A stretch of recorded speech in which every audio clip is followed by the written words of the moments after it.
Good morning. Any visitors today? From where? Virginia. Where? Morningside. Anybody else? Where? Florida? Can we come home with you? Anybody else? Well, welcome to all of you today. Today, things change. Today, we begin a new church year. We move from cycle A to cycle B of the Scriptures, and we begin the holy season of Advent, which is the very first part of the church year, which leads us to the events of the life of Christ. Now, Advent is often confused in the secular world with shopping season.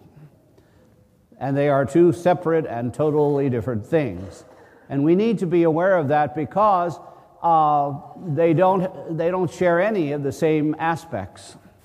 If you are a secularist, then you are seeing this as shopping season. And if you see this as shopping season, you are uptight, you are nervous, you're frenetic. If you work at Walmart, you might risk being killed. If you are a secularist, then this time before Christmas is a time of hurry and a time of great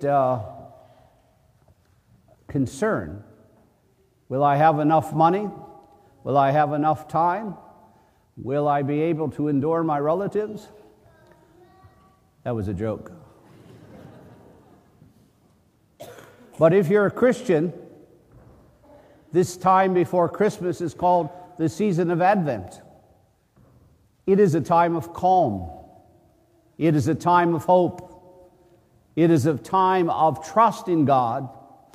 It is a time of not worrying about what I don't have, but rather worrying about who I am. Now you have a choice. You can become devout, practicing secularists and make this a time of worry and pain and fraught with all kinds of anger and frustration.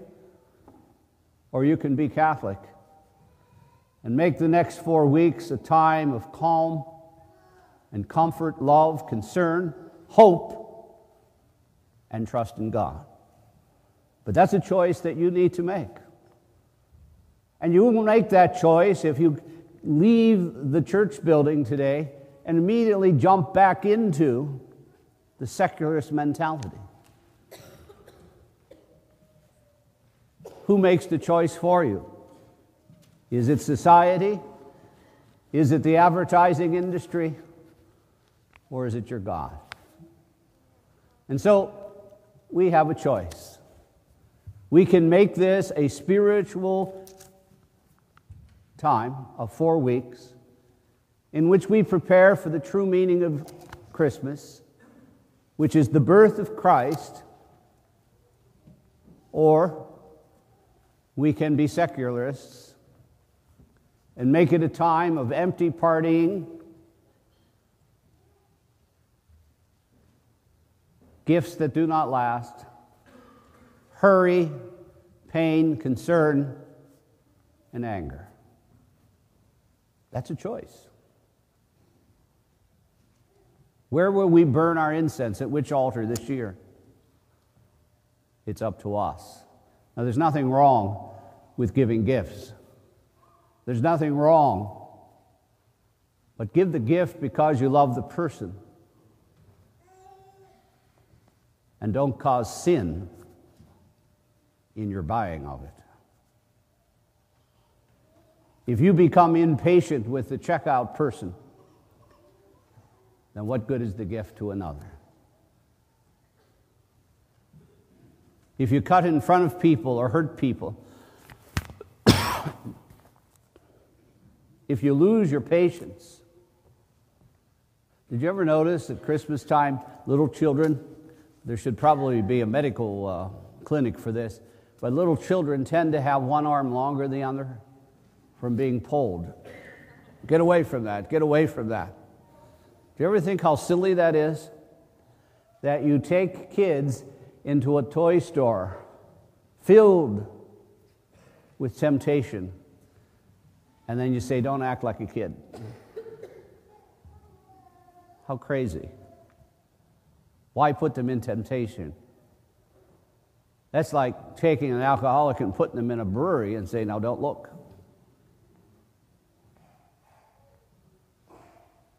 Let us make this a time of calm, a time of prayer, and a time of hope. Let us truly find out who Jesus is. Now, there's ways to do that. As you go home today, you should take some time to begin to decorate your home. Now, I don't mean that you have to go climb on the roof and make it look like the Griswolds' Christmas. What I mean is, what is spiritual about what you do? Now, there are all kinds of customs. One is to put out the Christmas crib today on the first Sunday of Advent without anybody in it, just the stable. And then each day, everyone in the family needs to put a piece of straw into there. And that straw should represent the needs of someone else for which they pray that day.